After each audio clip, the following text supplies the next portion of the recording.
Welcome to VBN e-learning classes. I am Lalit Kumar and today we are going to discuss a very important topic of class 12 unit 2. The topic is electrical resistance. इस topic के बारे में आपने class 10th में भी पढ़ा होगा, कुछ सिंपल न्यूमेरिकल्स भी आपने किए होंगे, बट क्लास 12th में इसका लेवल बहुत हायर तक जाएगा और इसका बेसिक जो है वो हम स्टार्ट करेंगे इसकी डेफिनेशन से. ओके, तो बेसिकली इसकी डेफिनेशन जो है, it is basically the opposition raised by the conductor और material to the flow of electric current. कि जब कोई इलेक्ट्रिक करंट किसी कंडक्टर के थ्रू फ्लो करता है, किसी मेटेरियल के थ्रू फ्लो करता है, तो जो अपोजिशन रेज होती है उस कंडक्टर के अंदर, that is called the electrical resistance. तो बेसिकली इसकी अगर हमें मैकेनिज्म समझनी है जिससे हम पता लगा पाए कि रेजिस्टेंस का कॉज क्या है. ओके, तो उसके लिए हमें करंट फ्लो की मैकेनिज्म समझनी चाहिए. Late it is the conductor, this is the conductor. ये कंडक्टर है और जब इसको हम किसी बैटरी से कनेक्ट कर देते हैं तो इस कंडक्टर के थ्रू पोटेंशियल V अप्लाई कर देते हैं. ये पॉजिटिव एंड बन जाता है, ये नेगेटिव एंड बन जाता है, जिसकी वजह से इसके अंदर जो इलेक्ट्रॉन्स होते हैं वो पॉजिटिव टर्मिनल के द्वारा पॉजिटिव एंड की साइड में अट्रैक्ट किए जाते हैं और उसकी वजह से हमारे इलेक्ट्रॉन्स ड्रिफ्ट होते हैं पॉजिटिव एंड की साइड, बिकॉज इनके ऊपर नेगेटिव चार्ज है. बट जैसा आपको यहां दिख रहा है कि कंडक्टर बिल्कुल क्लियर दिख रहा है आपको अंदर से, रियलिटी में कंडक्टर ऐसा क्लियर नहीं होता.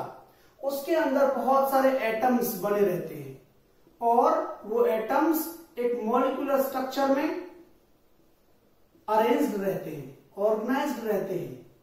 ओके, तो जब ये इलेक्ट्रॉन्स पॉजिटिव साइड की तरफ ड्रिफ्ट हो रहे होते हैं, पॉजिटिव एंड की तरफ ड्रिफ्ट हो रहे होते हैं, तो इनके कोलिजन्स होते हैं.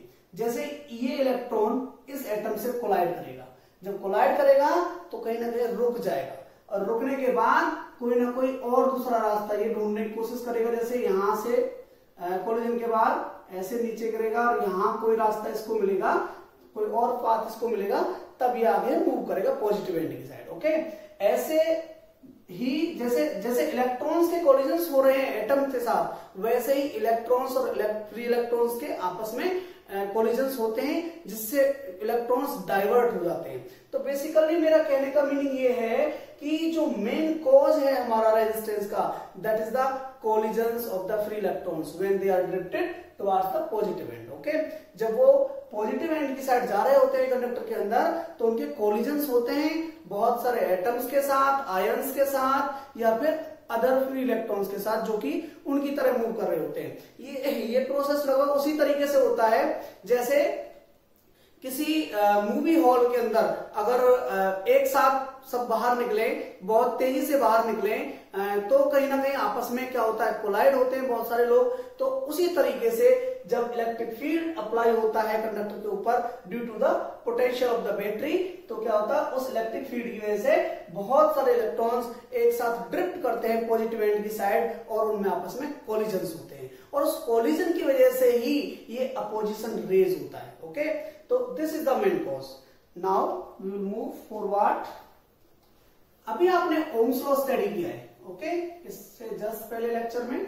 तो ओम्स लॉ में मैंने आपको बताया था V is equal to IR. यहां से अगर मैं R इलेक्ट्रिकल रेजिस्टेंस का फॉर्मूला निकालें तो that is V upon I. Okay, तो इससे भी हम डिफाइन कर सकते हैं इलेक्ट्रिकल रेजिस्टेंस को, that it is the ratio of electric potential applied to the ends of the conductor to the current flowing through the conductor. Basically इस रेशियो से भी हम डिफाइन कर सकते हैं रेजिस्टेंस को. ओके, अब बात आती है इसकी एसआई यूनिट की. तो इसकी एसआई यूनिट आप 10th क्लास में पढ़ चुके हैं. एसआई यूनिट होती है इसकी ओम और इसको रिप्रेजेंट किया जाता है इस सिंबल से. ओके, अब हमें डिफाइन करना है 1 ओम को, क्योंकि इसकी यूनिट ओम है, तो 1 यूनिट क्या होगा इसका, तो उसके लिए हमारा R1 कब होगा, हमारा रेजिस्टेंस 1 ओम कब होगा,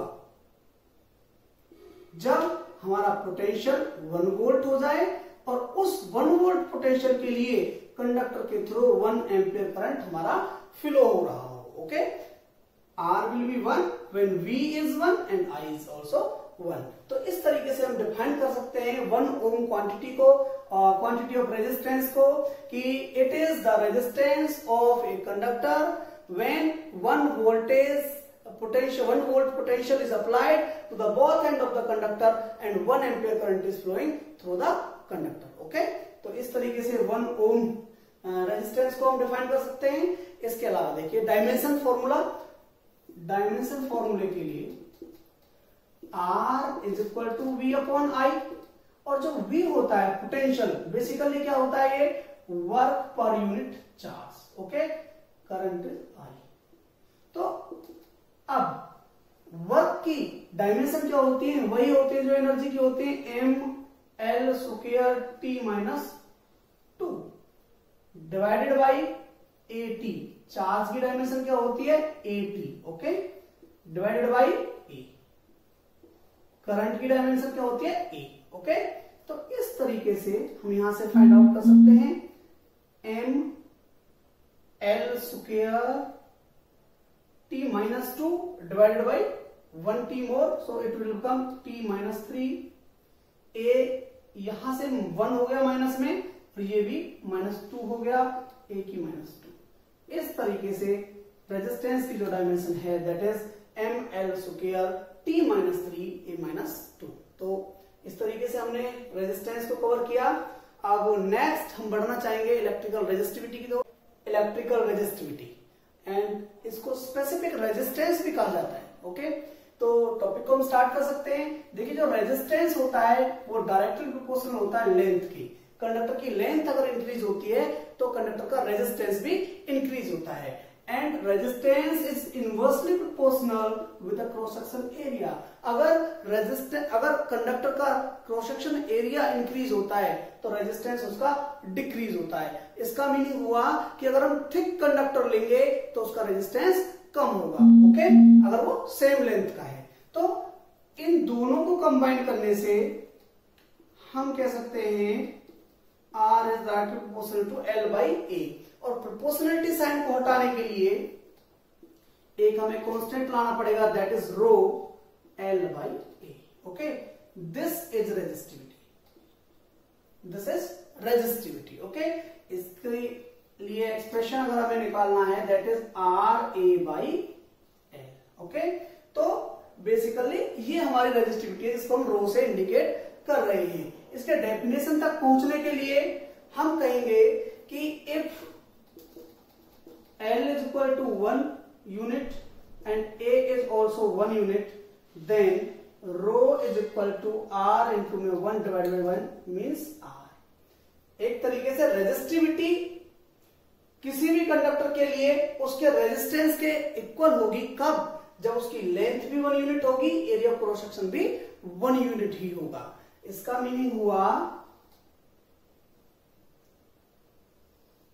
कि अगर हम कोई कंडक्टर लें जिसकी लेंथ 1 यूनिट हो और एरिया ऑफ क्रॉस सेक्शन भी 1 यूनिट हो,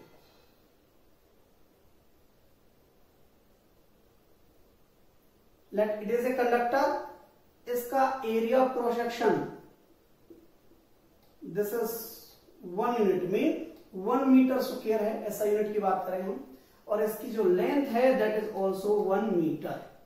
देन इसका जो रेजिस्टेंस होगा, कंडक्टर, कोई भी कंडक्टर हो, उसका अगर हम इस तरीके का कोई पीस ले लेते हैं जिसका क्रॉस सेक्शन का एरिया 1 मीटर स्क्वायर है, लेंथ 1 मीटर है, तो कहीं ना कहीं जो उस पीस का, कंडक्टर के उस पीस का रेजिस्टेंस होगा दैट इज द रेजिस्टिविटी। और यही रीजन है हम इसको स्पेसिफिक रेजिस्टेंस भी कहते हैं। कि स्पेसिफिक रेजिस्टेंस कैसे हो गया कि एक तरीके से रेजिस्टेंस ही है, बट जो उस टाइम पर उसकी डायमेंशंस हैं वो स्पेसिफिक हैं, वो 1 unit cross section area and 1 unit length के साथ हैं। ओके तो इसकी देखो डेफिनेशन आपको बड़े अच्छे से समझ में आएगी। It is defined as the resistance offered और raised by the conductor having unit length and unit cross section area. Okay तो यहीं से इसकी डेफिनेशन बनी है जो हमने यहाँ पे एक्सप्रेशन निकाला और उसके बाद रो इक्वल टू आर हमारा आया। ओके तो इस तरीके से हमने इसकी डेफिनेशन फाइंड आउट की, एक्सप्रेशन इसके लिए फाइंड आउट किया। और मैं इसको कनेक्ट भी करना चाहूंगा, जब हमने डिडक्शन ऑफ ओम्स लॉ किया था तो हमने आर के लिए जो एक्सप्रेशन मिला था हमें, that was M L divided by A N E square tau. तो वहां मैंने आपको बताया था M N E square tau into में एल बाई ए। ओके तो मैंने आपको बताया था दिस इज द रेजिस्टिविटी। तो रेजिस्टिविटी का ये भी एक्सप्रेशन होता है। ओके जो कि इनहेरेंट जो आपके पैरामीटर्स होते हैं उनको लेता है इस एक्सप्रेशन में। बाकी ये हमारा एक्सप्रेशन यहां भी सेम आया है। ओके तो इस तरीके से हमने डिडक्शन ऑफ ओम्स लॉ से भी इसको कनेक्ट किया है। अब बात आती है एसआई यूनिट की। तो एसआई यूनिट देखिए, this is the formula for the resistivity. Resistance की एसआई यूनिट क्या है? ओम। एरिया की एसआई यूनिट क्या होती है? Metre square. लेंथ की एसआई यूनिट क्या है? मीटर। मीटर से स्क्वायर कैंसिल आउट हो गया। इस तरीके से इसकी एसआई यूनिट क्या है? ओम मीटर। ओके ऐसे फॉर्मूले के लिए हम यही फॉर्मूला यूज करेंगे, rho is equal to R into A divided by L. Okay तो देखिए रेजिस्टेंस का डायमेंशन फॉर्मूला आपने जस्ट अभी निकाला था, that was M L square T minus 3 A minus 2। Okay और एरिया का जो डायमेंशन फॉर्मूला है that is L square. Length का जो डायमेंशन फॉर्मूला है दैट इज एल। ओके यहां से एल से इसका स्क्वायर कैंसिल आउट हो जाएगा और रेजिस्टिविटी की डायमेंशन जो निकल के आएगी that will be M L cube. L square into में L that will become L cube T minus 3 A minus 2। Okay इस तरीके से हमें डायमेंशन फॉर्मूला भी मिल गया रेजिस्टिविटी का। अगर आपको ये डायमेंशन फॉर्मूला याद ना हो तो वही R is equal to V by I and V is equal to work done per unit charge divided by current। इसकी डायमेंशन फॉर्मूला आपको बड़े ही आसानी से याद रहता है, M L square T minus 2। इसका डायमेंशन फॉर्मूला ए टी, इसका डायमेंशन फॉर्मूला ए। ओके इस तरीके से आप दोबारा से फाइंड आउट कर सकते हैं। और अब हमारा नेक्स्ट टॉपिक जो रहेगा that will B conductance. Okay next topic conductance. तो बेसिकली कंडक्टेंस हमारा रिप्रेजेंट करता है कि कोई कंडक्टर कितना ज्यादा कंडक्ट करता है।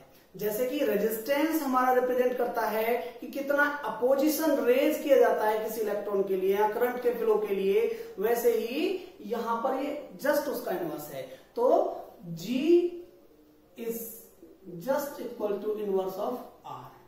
G is equal to 1 by R। Okay तो ये इसका फॉर्मूला है। डेफिनेशन इसकी हम सिंपली यहां फॉर्मूले से बना सकते हैं, that electrical conductance is the reciprocal of the electrical resistance. Okay और एसआई यूनिट की बात करें हम तो आपको पता है रेजिस्टेंस की जो एसआई यूनिट है दैट इज ओम। तो इस तरीके से ये बनी एसआई यूनिट पर ओम। ओके इसको हम मो भी कहते हैं, MHO मो, और इसको सीमेन भी कहते हैं। आप इसमें से कुछ भी कह सकते हैं, पर ओम, मो या सीमेन। ओके एक और टॉपिक इलेक्ट्रिकल कंडक्टिविटी।